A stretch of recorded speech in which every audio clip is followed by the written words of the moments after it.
Welcome back ناظرین. ہم بات کر رہے ہیں ہلری کلنٹن کے دورہ پاکستان کے حوالے سے، اور ایک بار پھر جو پاک امریکہ تعلقات میں جو پیش رفت کی بات کی ہے وہ انتہائی ایک جسے کہتے ہیں کہ کسی بھی چیز کا ریپیٹ ہونا اور بار بار ایک چیز کا کہا جانا، وہی سلسلہ دوبارہ شروع ہو گیا ہے، اور وہی ڈو مور کے مطالبات کہ پاکستان شدت پسندوں کے خلاف مزید اقدامات کرے. اور یہ بات کئی بار امریکی عہدیداروں کی زبان سے جو ہے وہ نکل چکی ہے، اور یہ دھمکی بھی کہ اگر کسی بھی القاعدہ کے عناصر کا تعلق اور پاکستان سے کسی بھی قسم کی دہشت گردی کے ٹھوس شواہد ملتے ہیں تو اس کے خلاف جو ہے وہ سخت کارروائی کی جائے گی، اور اس کے تباہ کن اثرات جو ہے وہ پاکستان کے ساتھ مرتب ہوں گے. ہمیں جوائن کیا زید حامد صاحب نے. السلام علیکم زید صاحب، رائل نیوز میں خوش آمدید. زید صاحب فرمائیے گا ایک بار پھر جو 5-6 جملے گھسے پٹے امریکی عہدیداران جو ہیں وہ پاکستان آ کر بولتے ہیں، ہلری کلنٹن نے وہی 5-6 جملے جو ہیں وہ دوبارہ دہرائے ہیں، اور ایک ملاقات کر کے وزیر خارجہ کے ساتھ انہوں نے ایک پریس کانفرنس کی، اس میں وہی باتیں دہرائی گئی.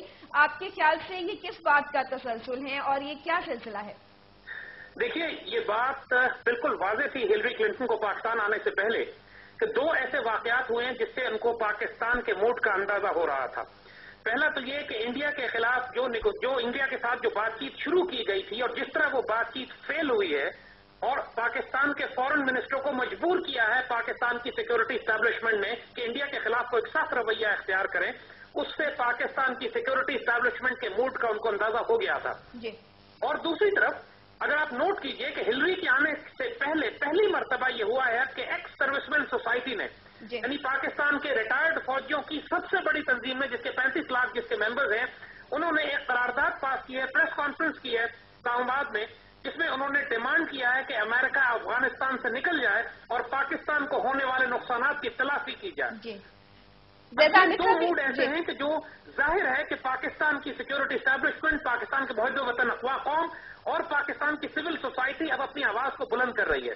اس صورتحال میں ایک کرپٹ اور انکمپٹنٹ حکومت، جو کابل میں بھی ان کے الائز ہیں وہ بھی انکمپٹنٹ ہیں، اسلام آباد میں بھی ان کے جو الائز ہیں کرپٹ ہیں، اور ان کو معلوم ہے اچھی طرح کہ یہ حکومت، انہوں نے شدید دباؤ ڈالا تھا اس حکومت پر کہ انڈیا کے ساتھ کمپرومائز کریں، کئی معاہدات کریں، لیکن پاکستان کی سیکورٹی اسٹیبلشمنٹ کے مضبوط رویے کی وجہ سے یہ حکومت بالکل ناکام ہوئی انڈیا کو کنسیشن دینے میں. اور ہلری کے آنے سے پہلے صرف جو کنسیشن دینے کی انہوں نے کوشش کی یا اٹمپٹ کی ہے وہ انڈیا کو ٹرانزٹ ٹریڈ دینے کی بات کی ہے کہ پاکستان کے تھرو ان کا سامان جا سکے.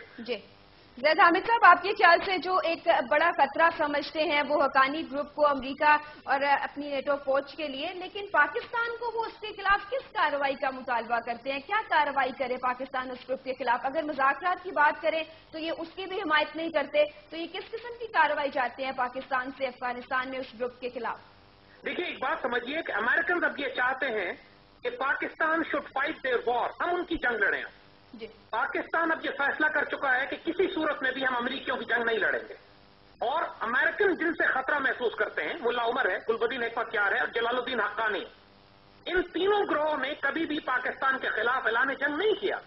اور پاکستان پچھلے 9 سال سے جن گروہوں کے خلاف لڑ رہا ہے، اور خاص طور پہ پچھلے 3 سال سے جو تحریک طالبان کے خلاف جو جنگ ہو رہی ہے، یہ وہ گروہ ہیں کہ جو امریکن اور نیٹو فورسز کے خلاف جنگ نہیں کرتے.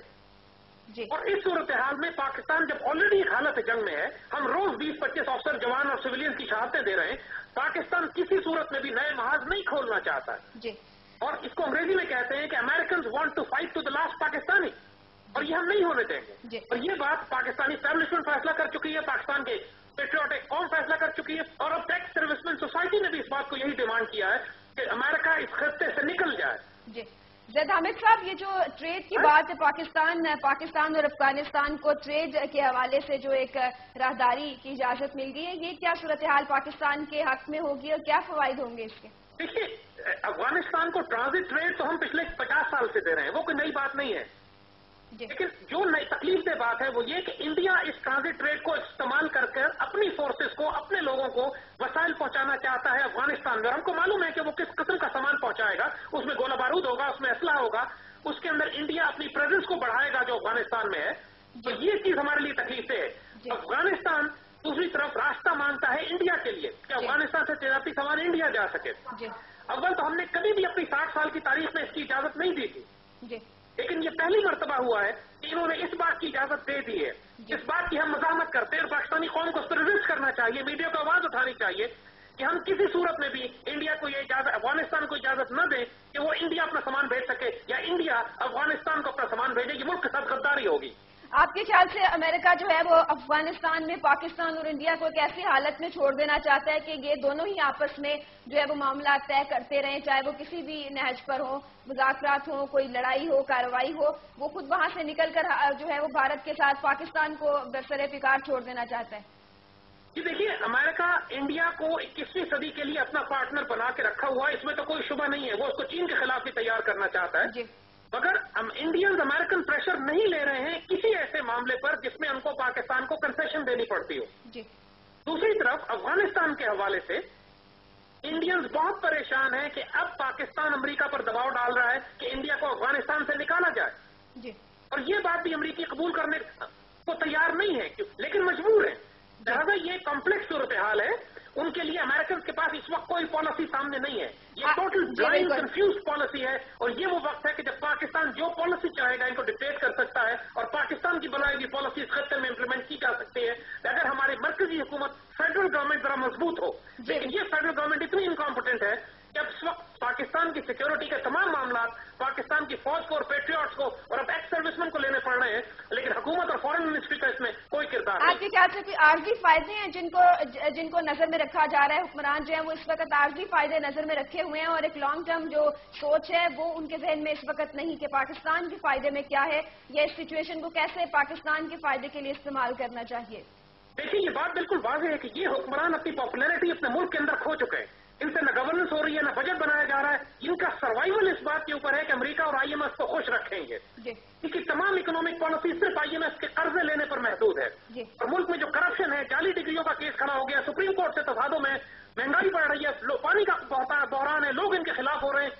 یہ سمجھتے ہیں کہ امریکہ سے تعلقات رکھنے میں، انڈیا کو راضی رکھنے میں، آئی ایم ایف کی مرضی پر چلنے میں ان کا سروائیول ہے. لیکن یہی چیزیں ان کو بڑی تیزی سے خودکشی کی طرف لے جا رہی ہیں. جی زید حامد صاحب، آپ سمجھتے ہیں کہ جو وہاں پر گروپس موجود ہیں افغانستان میں، وہ مذاکرات کے لیے ایک ایسی صورتحال میں تیار ہو جائیں گے جو اس وقت جاری ہے؟ اوور آل جو سچویشن ہے وہاں نیٹو فوج کی موجودگی ہوتے ہوئے بھی، یا ٹوٹلی وہاں سے ان کے انخلا کے بعد کوئی ایسی صورتحال آئے گی؟ مذاکرات کا کتنے چانسز ہیں؟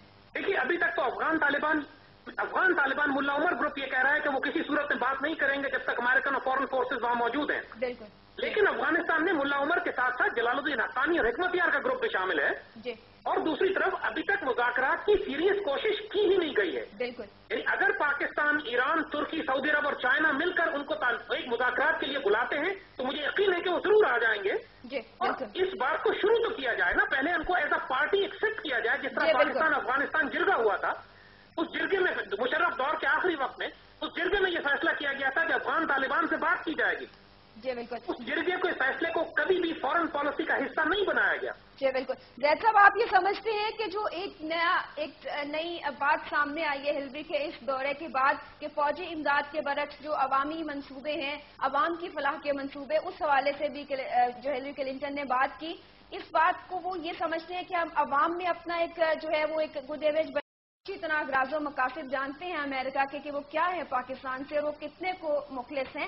تو آپ کے خیال سے یہ ایک نئی چال چلی ہے انہوں نے کہ عوامی منصوبوں کے حوالے سے انہوں نے بات کی کہ پاکستان میں عوام کی فلاح کے منصوبے جو ہیں اس حوالے سے ہم امداد دیں گے؟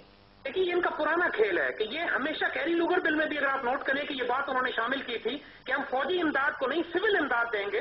دوسرے لفظوں میں یہ فوجی اداروں کو کمزور کر کے اس کرپٹ حکومت کو مضبوط کرنا ان کی پرانی اسٹریٹجی ہے.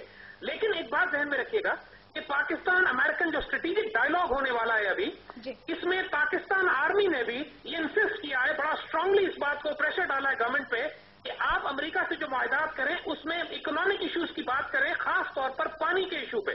انڈیا تو پاکستان کا پانی روک رہا ہے.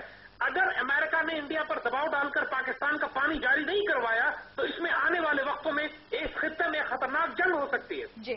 تو اس وقت پاکستان آرمی بھی حکومت پر دباؤ ڈال رہی ہے کہ امریکہ کو استعمال کرتے ہوئے پاکستان کی معیشت کو بہتر کیا جائے. فوج کا دفاع، جہاں تک دفاع کا تعلق ہے، اس کام کو فوج بہت خوبصورتی سے اللہ کے فضل سے کر رہی ہے. لیکن پاکستان میں جو اکنامک کولیپس ہے، بجلی پانی گیس کا بحران ہے، پانی نہیں ہے، یہ ایک ایسا معاملہ ہے کہ اگر پاکستان میں یہ بحران بڑھ گیا تو پھر ایک بڑی سے بڑی فوج بھی